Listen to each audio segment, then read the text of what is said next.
দুৰ্ভগীয়া মানুহজন কোন আৰু ক'ৰ পৰা আহিছে আৰু সেই ল'ৰাবিলাকে কিয় মানুহজনক আমনি কৰি আছে। মই ইয়াৰ পৰা যাওঁ, মই তেওঁক কিবা সহায় কৰিব পাৰোঁনে?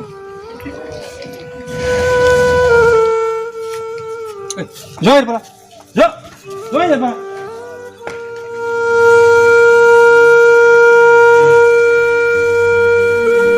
তোমাৰ অৱস্থা বহুত বেয়া, মই তোমাক সোনকালে হস্পিটেললৈ লৈ যাওঁ।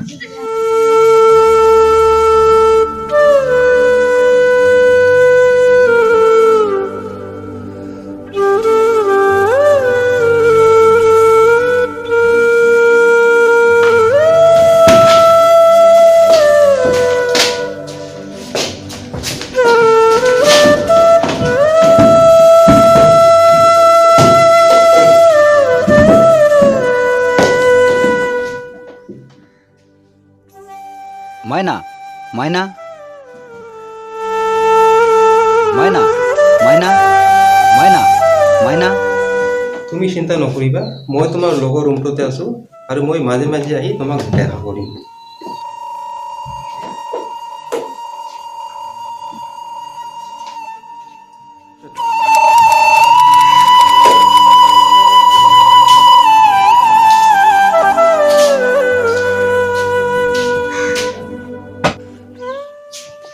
দাদা উঠো, ও দাদা উঠো, দাদা দাদা অলপ শান্ত থাকক। ও দাদা অলপ অলপ শান্ত থাকক আপুনি।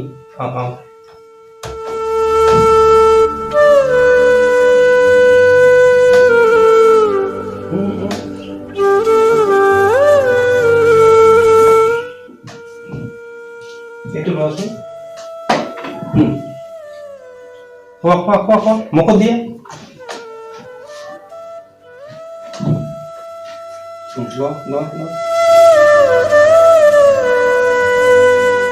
ইয়াৰ আঘাতবোৰ চাগে ভাল পাইছে, কিন্তু এওঁক আগৰ ঠাইত যদি এৰি দিওঁ তেন্তে সেই ল'ৰাবিলাক আৰু ক্ষতি কৰিব পাৰে।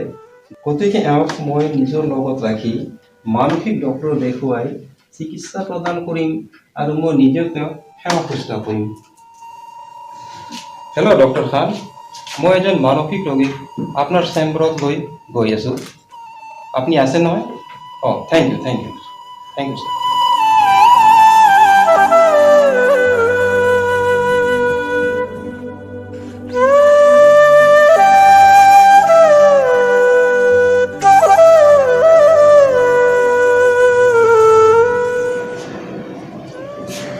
सर मैं खनी। Yes, come in. Please sit down. Okay sir, thank you.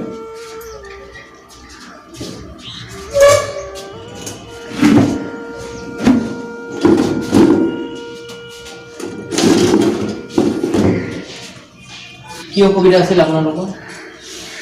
Sir মই এজন মানসিক পেচেণ্ট লৈ আহিছোঁ আপোনালোকৰ ওচৰত। পেচেণ্টটো এয়া নেকি? হয় ছাৰ।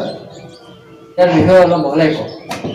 ছাৰ মই এওঁক বাটৰ পৰা আনিছোঁ আৰু মই নিজৰ ঘৰতে এওঁক মানে ৰাখিছোঁ, কিন্তু সি যোৱা ৰাতি মইনা মইনা কৰি চিঞৰিছিল। হয়তো এওঁৰ এজনী ছোৱালী আছিল আৰু তেওঁৰ ছোৱালীজনীক সি মইনা বুলি মাতিছিল। হয়তো তেওঁৰ সেই ছোৱালীজনী হেৰুৱাইছে বা ঢুকাইছে। যদি তেওঁ ঢুকোৱা নাই আৰু জীৱিত আছে আৰু তেওঁ সেই ছোৱালীজনীক যদি লগ পায় তেতিয়াহ'লে মানসিকভাৱে সুস্থ হৈ যাব আৰু আগৰ দৰে ভাল হৈ যাব।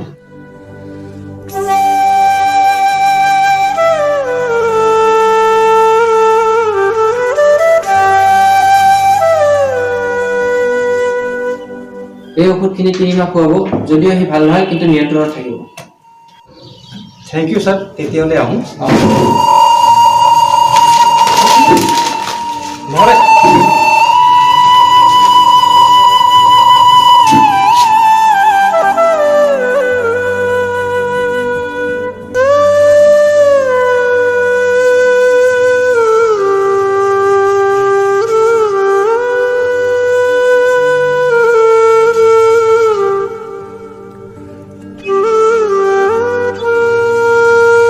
ঔষধখিনি ইয়াত ৰাখি থওঁ, তোমাক এতিয়া গাটো ধুই দিওঁ বলক।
হে ভগৱান, কি হ'ল এওঁৰ?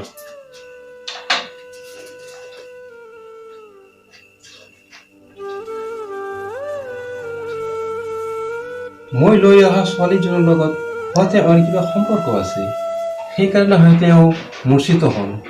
মই এওঁক তেওঁ ৰুমলৈ লৈ যাওঁ, তেওঁ অলপ আৰাম কৰিলে হয়তো তেওঁ সুস্থ হ'ব।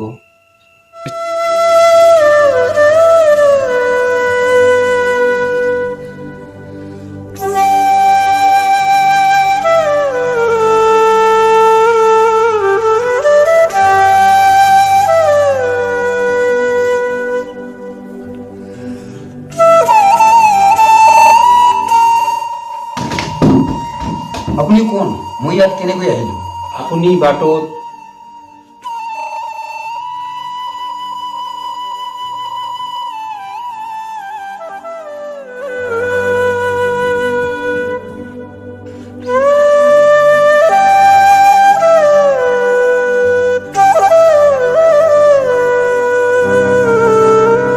দাদা, আপোনাৰ নামটো কি আৰু আপুনি কি কাম কৰে? হেৰি, মোৰ নামটো হ'ল মুকেশ আৰু মই এজন কাঠমিস্ত্ৰী। হেৰি, মই আপোনাক এটা কথা ক'ব খুজিছোঁ, আপোনাৰ মানসিক সন্তুলনটো কেনেকৈ বেয়া হ'ল? মোৰ জীৱনলৈ বিষাক্ত কেইবাটাও ধুমুহা আহিছিল। মইতো জন্মৰ পিছতে মাকজনী এই পৃথিৱীৰ পৰা চিৰবিদায় ল'লে। তাৰপিছত মই যিডোখৰ ঘৰ পাতি বসবাস কৰিছিলোঁ, নদীৰ গৰখহনীয়াৰ কবলত পৰি সেই মাটিডোখৰো গুচি গ'ল। তাৰ বাবে মই কাম কাজ নোহোৱাৰ বাবে এতিয়া ভাবিলোঁ গুৱাহাটীলৈ যাই পেলাই কোনোবা এটা হাজিৰা কাম কৰোঁ, এই আশা কৰি মই গাড়ী এখনত উঠিলোঁ ষ্টেচনৰ পৰা। গাড়ীখন এৰি গুৱাহাটী অভিমুখে হঠাৎ মাইনাটোৰ পানী পিয়াহ লাগিল। কোনোবা এখন ষ্টেচনৰ গাড়ীখন ৰখালে। মই ভাবিলোঁ এতিয়া মাইনাটোৰ কাৰণে পানীৰ অলপ ব্যৱস্থা কৰোঁ। সেইভাবেই গাড়ীৰ পৰা নামি পানীৰ বটলটো আনিবলৈ গ'লোঁ। লগে লগে গাড়ীখন গুৱাহাটী অভিমুখে যাত্ৰা কৰিলে। মই বহুত চিঞৰিলোঁ, মাইনা মাইনা কৈ গাড়ীখন আটকাব নোৱাৰিলোঁ। তেতিয়াৰ পৰা মোৰ জীৱনলৈ এনেকুৱা বিপদ নামি আহিছিল। পিছে মাইনাটোক মই বহুত বিচাৰিছোঁ, বহুত ঠাইলৈ গৈছোঁ, বহুত খবৰ কৰিছোঁ, ক'তোৱে তাৰ কোনো সন্ধান নাপালোঁ। পিছে আপুনি যিটো বাছত যাত্ৰা কৰি আছিল সেই বাছটোতে মই আছিলোঁ। তেতিয়া মই দেখিলোঁ এজনী ছোৱালীক কান্দি আছিল। মই তেওঁক সুধিলোঁ, তোমাৰ অভিভাৱক কোন বা দেউতা কোন? তেওঁ ছোৱালীজনী একো ক'ব নোৱাৰিল। পিছে মই সেই ছোৱালীজনীক মই নিজৰ ঘৰত আনিলোঁ। মই মাইনাটোক এবাৰ চাব পাৰিমনে? মই চাবলৈ বেকুৰ হৈ গৈছোঁ। নিশ্চয় নিশ্চয়। তেন্তে আপুনি ইয়াত হওক, মই আপোনাৰ মাইনাটোক লৈ আহিছোঁ।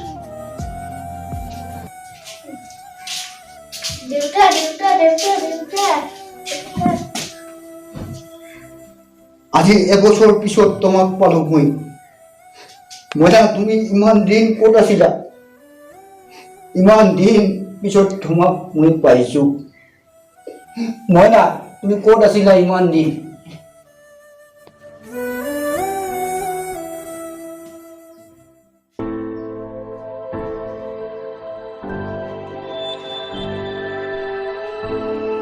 বহুত বহুত ধন্যবাদ জনালোঁ আপোনাক।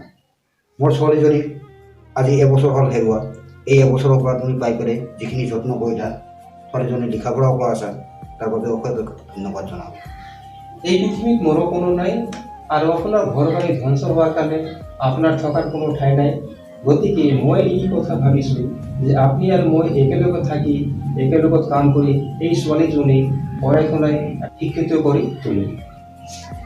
আপোনালৈ মোৰ বহুত বহুত ধন্যবাদ। হ'ব বা একো নহয়। আচ্ছা মাইনা, এতিয়া তুমি পঢ়িবলৈ যোৱা।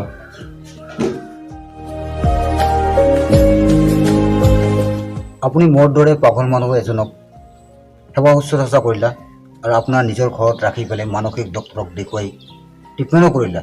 তাৰ বাবে মই আপোনাক কি ভাষাৰে ধন্যবাদ জনাম সেই ভাষা বিচাৰি পোৱা নাই।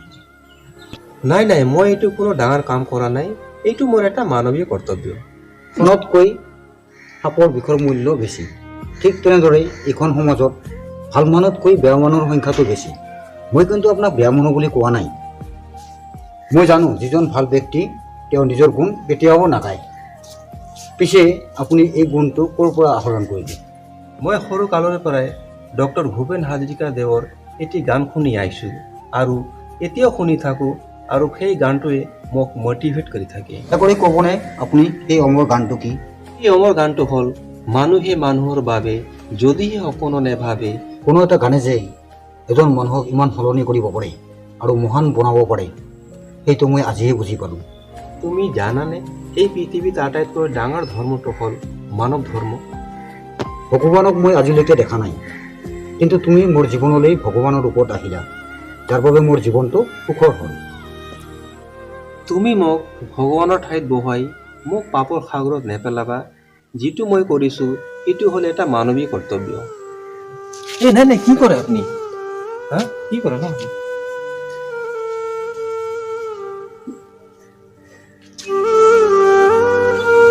সুন্দৰ চেহেৰাটো এদিন বৃদ্ধ হৈ যাব, কিন্তু সুন্দৰ মুখৰ ব্যৱহাৰখিনি বৃদ্ধ নহয়। দিন বগাৰৰ লগে লগে তাৰ সৌন্দৰ্য বাঢ়িয়ে থাকিব।